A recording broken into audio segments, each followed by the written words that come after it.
Bienvenue sur cette nouvelle vidéo YouTube et aujourd'hui on va parler comme d'hab de santé, mais comment être en bonne santé. On veut tous être en bonne santé et pour ça, c'est mieux d'avoir une bonne hygiène de vie. Mais pour avoir une bonne hygiène de vie, il faut une certaine rigueur. Et une certaine rigueur, ça demande de s'imposer certaines choses, un rythme de vie, une alimentation saine, des régimes, peut-être aller plusieurs fois par semaine au sport, essayer de faire moins d'apéros, tout ça. On est un peu dans le contrôle. Et en fait, ma question, et ça va être le sujet du thème, c'est comment ne pas en faire trop? Comment savoir quand on fait bien et qu'on prend soin de soi, mais comment sait-on quand on bascule, on dépasse la limite et que ça devient néfaste pour la santé et qu'on passe plutôt du côté négatif des choses? Donc c'est un thème plutôt difficile qui va demander réflexion et pour ça, j'ai invité Charles. Charles, il est diététicien nutritionniste, il est spécialiste et auteur d'un livre, Le service après-vente de l'alimentation. Tout à fait, service après-vente de l'alimentation aux éditions First et je suis diététicien nutritionniste spécialiste de tout ce qui est comportement alimentaire, un peu notre rapport à la bouffe, à la nourriture. Alors, on va commencer par l'alimentation. Moi, je vais prendre mon cas. Je fais beaucoup de sport, je m'entraîne énormément et c'est vrai que je contrôle quand même mes aliments, mes repas. J'essaye de faire attention, je suis un peu dans le contrôle. Il y en a beaucoup qui se reconnaîtront derrière la caméra. Mais j'ai envie de savoir quand est-ce que j'en fais trop. Et en fait, personnellement, tu me dis si je me trompe, mais l'entourage peut être déjà un premier critère. La famille, les amis qui disent Steph, tu déconnes, t'en fais trop, tu te prives, tout ça. J'ai l'impression que l'entourage, déjà, c'est un premier élément. Tout à fait, c'est un premier red flag. Souvent, nous, on est dans notre bulle de sportifs, on kiffe notre discipline, on aime les bonnes assiettes, on aime prendre soin de nous en mode on fait tout ce qu'il faut au service de nos objectifs, qu'ils soient de performance, de poids, de santé. Et quand on est dans cette bulle, c'est difficile quand on est un peu comme ça. Et souvent, c'est l'entourage qui envoie des premiers messages. Et là, c'est à double tranchant parce que ça dépend de qui t'entoure en fait. Ah oui. Si tu es entouré de trailers, de triathlètes de haut niveau qui sont là en mode allez go go go tout pour la gagne, l'équipement, le sommeil, la gestion du stress, l'alimentation, le sport et tout pour la perf, eux ils vont te dire tu sais, c'est normal, ta vie est normale, c'est cool, moi aussi je vis ça, tranquille quoi, c'est la vie. Et pour d'autres, c'est plutôt tu sais, le gras c'est la vie, les pâtes c'est la vie. C'est ça, bon vivant. Voilà, qui sont plutôt bon vivants, un peu plus sédentaires et tout. Maintenant ils vont dire tu sais quoi Stéphane, là t'es un peu tout le temps dans ta bulle, à manger des graines, à pas venir aux apéros, à moins venir aux apéros. Donc ça peut être aussi à double tranchant, donc avoir aussi déjà un peu de recul sur en gros ce qu'on te dit, okay. Qui le dit et d'où il parle quand même. On doit vérifier un petit truc parce qu'on voulait vous parler d'un petit quelque chose. En attendant, Charles fait très très bien le belge, l'accent belge. J'aimerais que tu animes un peu pendant que je cherche de mon côté, d'accord? Tu arrêtes de faire de ton stouff à faire le malin dans tous les sens. Moi je ne sais pas faire ça. Je ne sais pas faire l'accent belge. Je ne supporte pas de ça. Hein? J'espère que vous avez passé un bon spectacle. Voilà, merci beaucoup. Je serai à Orléans le 26 à Tours. Je fais les mariages, les bar mitzvahs, les baptêmes, aucun problème. Few moments later. Toi, en consultation, comment tu sais que ton patient est dans l'excès? Comment tu l'objectives ça? Ouais, c'est un peu délicat. Les règles, c'est souvent chambé, ça nous permet de bien vivre, mais je vais essayer d'observer quand est-ce que mon patient il se rigidifie, quand est-ce qu'il y a une rigidification de ses propres règles. C'est-à-dire qu'en gros, on se met toutes et tous des règles. 5 fruits et légumes par jour, c'est peut-être une petite contrainte. Bouger 30 minutes par jour, ça en est une autre. 3 repas par jour, même pour ceux qui n'ont pas faim le matin, c'est vrai que ça commence à être une contrainte. Ou le petit déjeuner est le repas le plus important de la journée, ça vient pourtant de nos instances publiques et ça peut être aussi une règle. Mais souvent, les règles, ça peut nous aider à structurer notre journée, c'est un cadre, quoi. Tu vois, ça nous aide aussi à... je sais pas si je te prends quelques exemples. Je vais faire ma sortie running. Peut-être que même si j'ai envie d'un pain au chocolat ou d'un gros bout de comté avant, c'est peut-être pas le meilleur moment. Et donc cette règle, elle va plutôt générer une conséquence sympa. Je vais pouvoir être performant si je mange plutôt une compote ou des trucs qui se digèrent mieux avant ma sortie running. Cette règle apporte un bénéfice. Exactement. Et un autre exemple, si vous avez une présentation à 14h super importante, PowerPoint devant 100 personnes et tout, est-ce que c'est le bon moment pour se la jouer nem en entrée, pizza, couscous, café, chocolat, tout ce qui peut irriter la muqueuse intestinale, tout ce qui peut générer des ballonnements, tout ce qui peut avoir des reflux. Le coup de barre.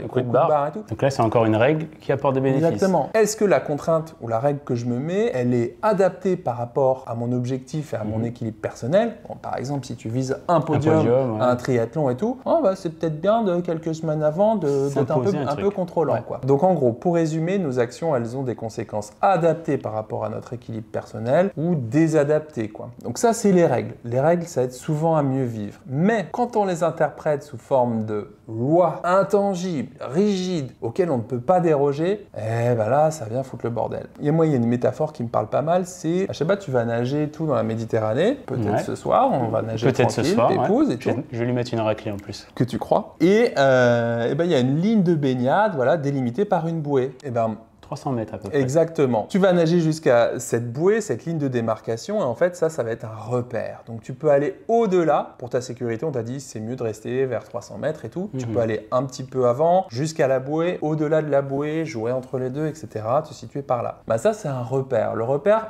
on va tendre vers le repère plutôt que se dire il faut aller à la bouée. Je dois pas dépasser la bouée. Okay, et donc... transposer au sport ou à l'alimentation, l'idée, c'est de se dire ben, c'est un repère. Je vais tendre vers une alimentation saine, d'inspiration méditerranéenne, colorée, voilà et tout. Et puis... je m'autorise un petit écart. Voilà, où je m'autorise à vivre un moment de convivialité, etc. Et ça m'aide justement, si j'ai un baptême, si j'ai un mariage, si j'ai un apéro, si j'ai un pot de départ. Allô, on est en France, tous les 3 mois, il y a des trucs, hein, même tous les 2 mois. La galette des rois, la chandeleur, Pâques, l'été, les barbecues. Ça, en fait, ça va nous permettre de visualiser le cadre. Il y a le cadre, moi je fais gaffe. Il y a le cadre, il y a la bouée. Exactement. Voilà. Et puis, il y a le contour du cadre. Ouais. Et on peut aller donc un peu au-delà de la bouée. Comment on objective ça? Si par exemple, enfin, moi, ma question, et je pense que ça serait cool aussi pour ceux qui regardent cette vidéo, d'avoir un objet concret qui te donne une prise de conscience sur ok, là je suis dans l'excès. Okay. C'est important parce que quand on est dans notre truc, on croit que tout est bien, on fait bien et tout ça, mais qu'est-ce qui peut me donner concrètement Super intéressant parce que en vrai, on est souvent renforcé dans des conséquences court terme. Court terme, je suis plus performant, peut-être que je maigris un peu, peut-être que j'optimise mon sommeil, ma santé, donc du coup on se dit j'ai que des conséquences positives jusqu'à moyen terme, long terme. Donc là, tu parles d'échelle de temps, ok, les objectifs, c'est cool, il y a des effets positifs à court terme, moyen terme, et à long terme, je ne peux pas le tenir. C'est ça un peu, donc c'est ça, si on se met une échelle de temps, c'est là où on voit que... Ouais, si c'est... En fait, le court terme, c'est un peu un piège, parce que ça nous renforce, quoi. Court terme et tout, genre 3 jours, je peux le tenir, 3 semaines, je peux le tenir, 3 mois, ça devient un peu difficile. Wow. Et moi, je demande à mes patients, mais est-ce que vous voyez tenir tout ce que vous mettez en place, à tout l'ensemble de vos règles, 3 jours, 3 semaines, 3 mois, 3 ans, quoi. Et si c'est pas OK pour ça, bon, ben là, on commence à revoir les paramètres pour que ça soit tenable sur le long terme, quoi, en fait. C'est ça, l'équilibre, c'est un truc qui est souvent mouvant, mais c'est comme ça, l'équilibre. Donc je fais mon sport à fond pendant 3 semaines, 3 mois. En gros, 6 mois, quand tu me fais prendre conscience que, Steph, tu t'entraînes 20 heures par semaine, tu fais contrôle, tu pèses ta bouffe tout le temps, tout ça, est-ce que tu peux le tenir, ça, sur 3 ans? Et donc, ça, c'est censé me faire prendre conscience que, putain, 3 ans, non.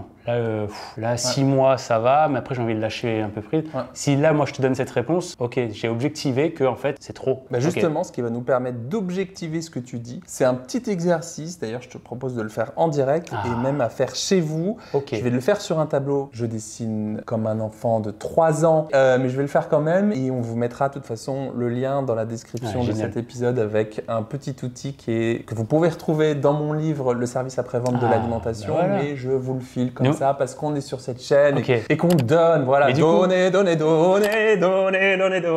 On est devant ce tableau et on va faire un petit exo inspiré de la roue de l'investissement d'un psychologue qui s'appelle Egid Attenho, à What a Gonna Be to Fly, et je l'ai adapté dans une version simplifiée que vous allez voir ici, mais si vous cliquez dans la description de cet épisode, vous allez avoir une version bien plus aboutie que j'ai mis au point. Alors, on commence par un cercle. Regardez-moi ça, un bon petit cercle. Ouh là là là, ne me jugez pas, regardez-moi ça. Il y a toujours un moment où ça part en live. Et oui, voilà. Hey, un petit œuf, regardez-moi ça. Hop, ensuite, un deuxième cercle. Là, on est bien. Regardez-moi ça, magnifique. On est toujours sur un petit œuf, hein, voilà. Moi, j'aime bien les œufs. Les œufs, c'est vachement bon. C'est magnifique. C'est une protéine de référence, quoi. Est-ce qu'on peut manger des œufs tous les jours? Oui, tout à fait, tous les jours, sauf cas exceptionnels, d'antécédents, dans ta famille, mais en vrai, oui, tu peux en manger tous les jours. 3 cercles. Jusque-là, tout va bien. Ici, 4 domaines d'investissement. Par exemple, ici, le sport. 4, et dans ton livre, il y en a...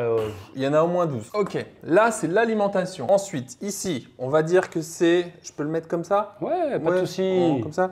La culture, les cultures, tout ce qui est sorti, cinéma, rire, se cultiver, se nourrir autrement, en fait. Bouquiner. Bouquiner, par exemple, rêvasser, observer. Et là, c'est, on va dire, le lien. On va dire le lien... Social. Social, humain, amis, famille, proches, rire de bon cœur. Waouh! Donc là, c'est une version très simplifiée. L'idée, ça va être pour Steph de voir, de me dire les points par exemple, pas assez. Ok, là c'est ici, c'est le point par exemple où c'est optimal quoi. Vraiment là je m'investis dans cette sphère de manière optimale. Et puis là c'est quand on va dans cette zone là où c'est vraiment too much. Je surinvestis. Donc too much, c'est trop quoi. Voilà. Alors, sport, tu dirais que tu es investi? Sport, je suis too much. Une croix, je sais que je suis too much. Ok. Je peux même me la faire ici. Ah ouais, d'accord. Voilà. Over sport. Ok. Le lien, tout ce qui est lien, famille, amis, convivialité. J'y attache de l'importance, mais c'est vrai que je prends pas assez de temps. Donc je pense que je suis, tu vois, plutôt là quoi. Ok. D'accord. Alimentation. Alimentation, je fais quand même attention chaque jour quand même à ce que je mange. J'essaye de pas faire trop d'excès. On va dire que je pense être vraiment pas loin de l'optimal. Ouais, pas loin de l'optimal. Ok. Et tout ce qui est culture, cinéma, théâtre, littérature. C'est vrai que j'ai pas trop le temps dans mon planning, donc c'est vrai que à part bouquiner des fois un peu le soir et je regarde pas les infos, tout ça, ce n'est pas bien, mais c'est anxiogène pour moi. Je pense que je suis là. Parce que là j'ai fait le Louvre il y a pas longtemps, donc je me permets d'être. Excuse. Ok, tac.